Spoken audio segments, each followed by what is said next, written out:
That's Granger Smith who joins us now.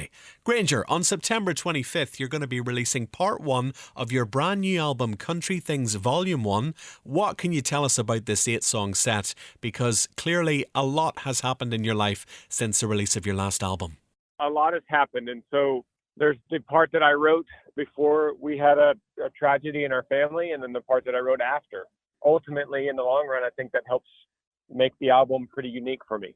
And 3 songs from the album are already available to stream and download right now, which I want to ask you about. Firstly, the title track, Country Things. I mean, just looking at the people who wrote this song, Hardy, Jordan Schmidt, Ernest, Hunter Phelps and Brian Kelly from FGL. Wow.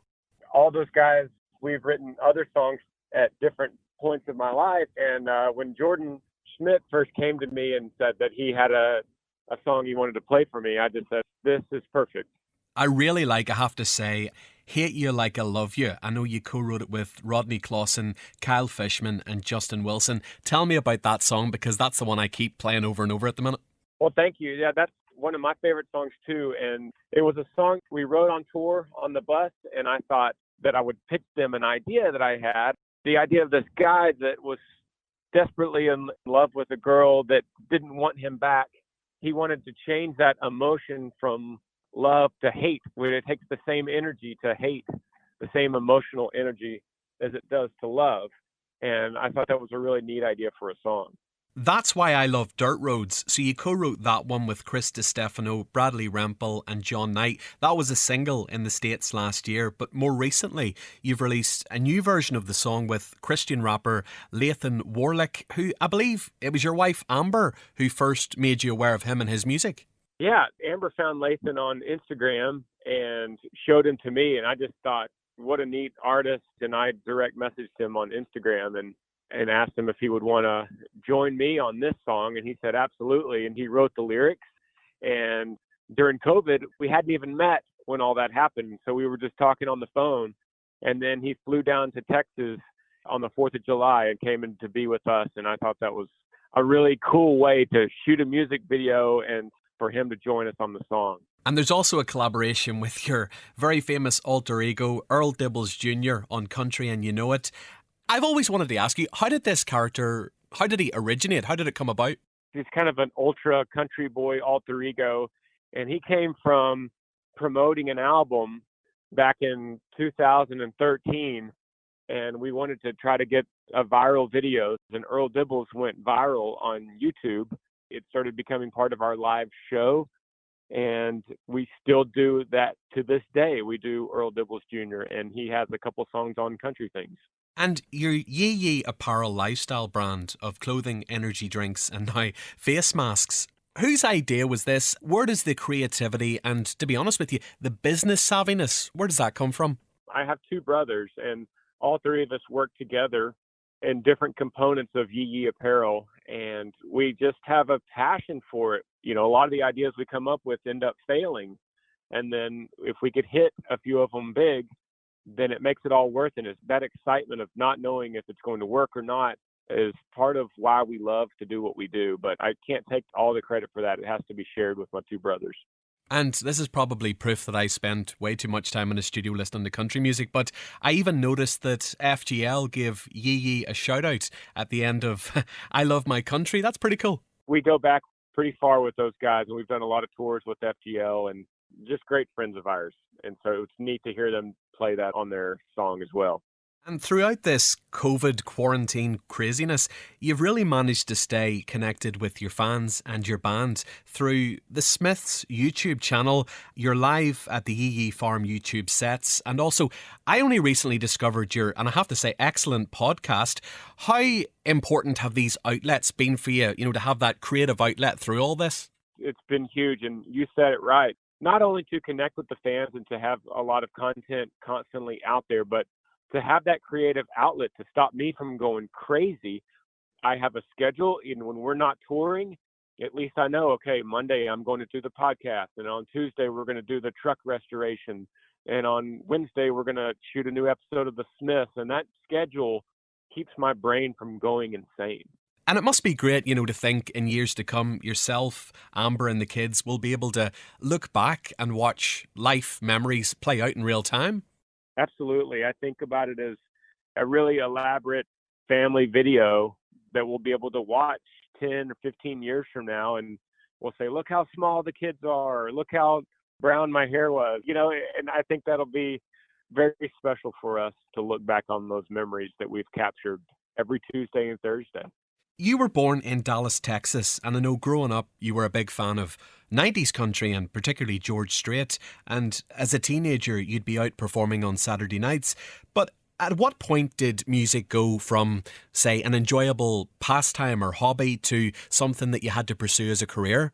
That's a great question. And it was a slow transition. I got my first publishing contract in Nashville when I was 20 years old. And that was a big turning point to go from a part-time hobby to more of a full-time writing songs gig. And then when I was 24 years old, I left Nashville, went back to Texas and started a band and started touring. Now, the money wasn't good and no one was coming to the shows, but it was my full-time gig. And I think out of necessity, I just kept going and trying and writing new songs and building one fan at a time. And before I knew it, I looked back on 10 years of that and thought, wow, I'm really doing this. So it wasn't like a light switch that just turned on. It was more of I looked back over a series of years and said, I guess I'm still going and I still love it. And I'll keep going into the future. I have to ask you about your first number one song, Backroad Song. I know you co-wrote it with the great Frank Rogers. It's such a brilliant track and we still hammer it here on Downtown Country like it was released yesterday. How did that song come about and take shape? Oh, thank you. Well, that song came about. I sent Frank a bunch of songs that I was working on, and that one was in a group of 4 or 5 songs. And he messaged me back and he said, there's some good songs in here, but I really love Backroad Song. So he took that song and we got together and we flip-flopped some words and rearranged some sentences here and there. And it became the track that we know today. And I love that process with Frank. He's a very good polisher. You must have been quite surprised yourself at just how that song really took off. I was absolutely. That song went pretty fast in every market. I was very surprised. Your self-produced documentary and accompanying soundtrack, They Were There, it honours the lives of 5 fallen soldiers. Why was that such an important project for you to take on? Well, I felt like we're still a world that's at war in so many ways. And at some levels, I would feel guilty that I'm living a musician's life, going to pubs and playing music and having fun. And with that guilt, I felt a bit of a responsibility to be able to pay back or help or shine light on those that have chosen a much more noble path than me. That's part of the inspiration for They Were There. It highlights 5 soldiers that died in the line of duty. And I wanted to tell the story of not just how they died, but who they were in their communities and in their towns and what kind of men they were so that they wouldn't be forgotten. I have to say, personally, hearing about the tragic loss of your son River last year and then watching how you and the family have sort of picked yourselves up, managed to find a peace and for you to be producing the quality of music that you are. I mean, I take my hat off to you. How would you say your outlook, both personally and professionally, has changed in the past year? And tell us about the River Kelly Fund. My perspective has definitely changed from making big dream plans 5 or 10 years away and more towards focusing on what we have right now and truly appreciating what matters, the simple things in life that matter to us right now, today. The River Kelly Fund, that really speaks to that as well. It's a fund that could give money back into the community, places of need, whether that's from children's hospitals to wildlife preservation to veteran assistance.